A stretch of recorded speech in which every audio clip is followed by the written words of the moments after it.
Vous retrouvez sur canalturf.com pour évoquer le programme de ce samedi 11 juillet, réunion principale sur l'hippodrome d'Anguin. Nous vous évoquerons également la réunion 3 sur l'hippodrome de la Teste. Concernant le quintet de ce samedi, il s'agira d'une épreuve qui rassemble des trotteurs d'âge bien connus à ce niveau. Mon préféré sera le numéro 5, Eleganti. Il a beaucoup d'atouts dans son jeu.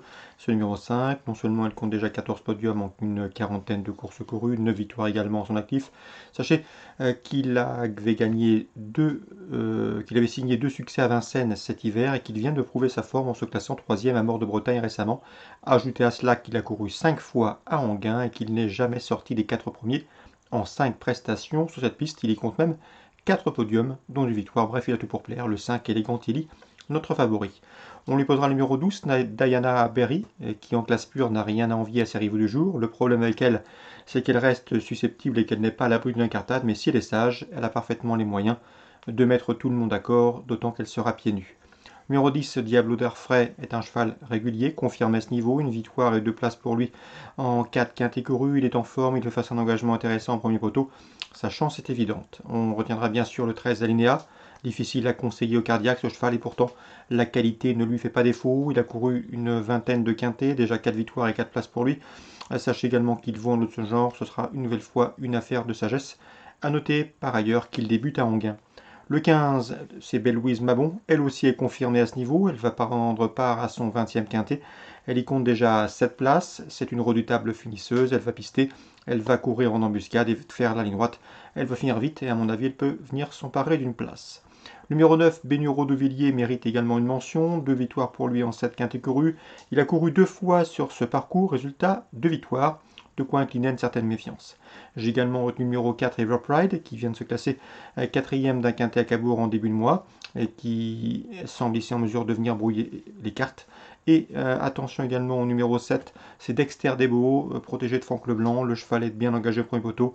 Johan Le Bourgeois aux commandes. Bref, ici, il peut prendre une 4e, 5e place à une cote intéressante. En cas de partant, ce sera le numéro 3, Ekyongo de Nil. Résumé chiffré pour ce quintet du samedi 11 juillet, 5, 12, 10, 13, devant le 15, le 9, le 4 et le numéro 7. Suite du programme, la première, j'aime beaucoup le 101, Hadès de Vandel, il fait partie des bons espoirs de l'écurie. Robin Baker se déplace pour le piloter, un cheval qui compte 4 sorties à son actif et qui vient de s'imposer pour sa course de rentrée à Rouen avec la manière. Le numéro 1 derrière l'autostart, un numéro piège, mais à mon avis c'est un cheval de qualité. Concernant le 103 Offenbach, il a le potentiel pour gagner à ce niveau, mais ce sera avec lui une nouvelle fois une affaire de bon vouloir et de sagesse, 101-103. Dans le prix du Louvre, une épreuve de groupe 3, j'aime beaucoup les 2 juments. Le 10, Freya Dupont, qui est habituée à courir au plus haut niveau. D'ailleurs, elle avait gagné un groupe 2 sur cette piste et sur ce parcours l'an dernier. Elle a l'habitude de courir face aux meilleurs de sa promotion. L'engagement est bon. Elle devra en tirer profit. Concernant Fashion Queen, numéro 8, mérite crédit également. Deuxième d'une récente étape du GNT, celle disputée à Mort de Bretagne. Ces 2 pouliches doivent pouvoir s'expliquer avec le 5, Foxtrot 6, qui est revenu au mieux. Il vient de se classer 3e d'un groupe 3 le 21 juin à Vincennes et devrait pouvoir confirmer ici. Concernant le 6, Fun Quick, il se tiendra en embuscade, lui qui vient de conclure dans le sillage de Foxtrot 6 à l'occasion d'une sortie commune le 21 juin dans ce groupe 3 précité. 510, 508 et pour les mâles le 5 et le 6. Concernant le prix de Bruxelles, l'épreuve de groupe 3 également, nous avons départ 2 chevaux de premier plan, je pense notamment au 701 d'Orgos de Guez et au 704 Chica Jude, ces deux-là se connaissent bien. Ils avaient pris les 2 premières places d'une épreuve de groupe 3 disputé à Mokanchi courant mai, puisque Vincennes était fermé pour cause de confinement et restrictions sanitaires. Concernant donc Dorgos de Gazit sera pieds nus pour cet objectif, il devrait répondre présent. Et le 4, Chica Jude, est une jument de premier plan. N'oubliez pas qu'elle a pris la 4e place du Grand Prix d'Amérique cet hiver. Ces deux-là se retrouvent avec une belle chance et devraient pouvoir s'expliquer pour la victoire. Concernant le 3, Cébello Romain en classe pure, il leur est inférieur bien sûr. C'est un cheval qui possède un courage exemplaire, une pointe de vitesse finale acérée et à la faveur d'un parcours caché comme il les apprécie, il va finir vite et pourrait pourquoi pas venir compléter le podium à une cote intéressante. Donc 701-704, l'évidence. Le 3, Cébello Romain, pour venir corser les rapports. Sachez également que Vincent Seguin est confiant dans la 9e avec 1914, fait du Vernet, la jument est au mieux. Elle reste sur de bons résultats, notamment face au mâle et une bonne victoire récemment. C'est la plus riche du lot, l'engagement est bon, elle devrait pouvoir répondre aux présentes. J'ai pu m'entretenir d'ailleurs avec plusieurs professionnels confiants pour cette course. Je pense notamment à Eddie Lebec qui présente le numéro 12, c'est Flaka. Flaka qui est une jument pas très grande certes mais courageuse et qui met son cœur sur la piste Elle devrait une nouvelle fois fournir sa pleine mesure.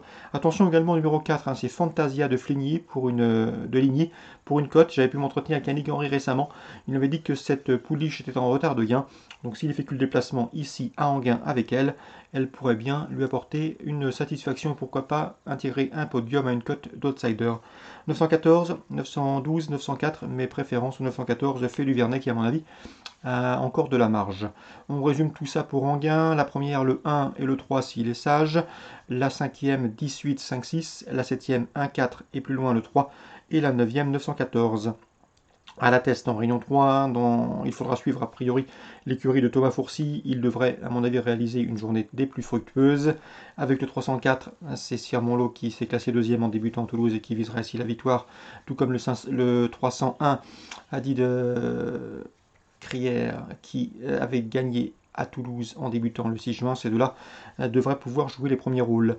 Dans la quatrième, il pourra compter toujours Thomas Fourcy avec le 401, il a du loup et le 403 à Jadi du Croate qui ont formé le couplet gagnant d'une épreuve de même facture disputée à Bordeaux dernièrement. Et ce jour-là, ils devançaient 3 de leurs rivaux du jour avec plusieurs longueurs d'avance, plus de 8 longueurs sur les 3 qu'ils retrouvent ici, donc 401, 403 pour un nouveau jumelé. La cinquième, il pourra compter sur le 501 Albaret qui a effectué de bons débuts. Le cheval a bien fini à Toulouse le 6 juin. À mon avis, ici, c'est un lauréat en puissance. Dans la sixième, je vous recommande le 602. C'est Tonancourt qui fait face à un engagement très intéressant. Il possède une belle chance théorique, d'autant qu'il vient de prouver sa forme dernièrement à Dax en faisant l'arrivée, c'était fin juin. Et concernant cette sixième épreuve toujours, on retiendra le 601 Ali qui fait face à une belle opportunité de se mettre en évidence. Cette 601 Alzir, belle chance théorique. Attention également au 603 Scott Angel qui vient de se classer troisième d'une classe 2 à la test. Donc concernant la test Réunion 3, on résume tout ça en chiffres 304, 301, 401, 403, 501, 602, 601, 603 pour d'éventuels jeux combinés. Voilà pour les infos de ce samedi 11 juillet. Rendez-vous demain désormais pour un nouveau programme. Nous évoquerons notamment le prix Jean Prat, le temps fort de la prochaine réunion dominicale de Villèze.